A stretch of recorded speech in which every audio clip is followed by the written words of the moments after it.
Kung naghahanap nga kayo ng pizza na punong-puno ng toppings na always bagong luto, fresh at made from the scratch ang mga ingredients, maraming flavors na pwede mong pagpilian, at higit sa lahat ay isa sa very affordable gourmet pizza sa buong Nueva Ecija. Ito lang naman ang toast and top. One slice is never enough.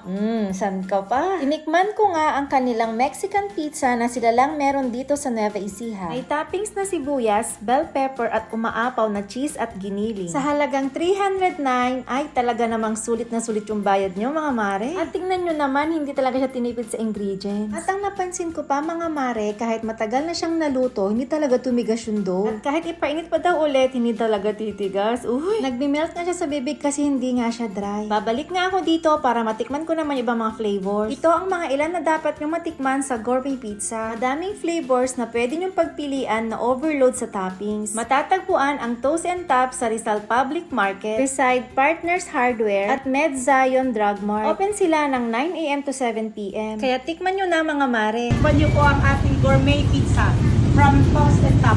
Tried and tested na po ito sa iba't ibang lugar dito sa Nueva Ecija. Thank you so much po. God bless Rizal.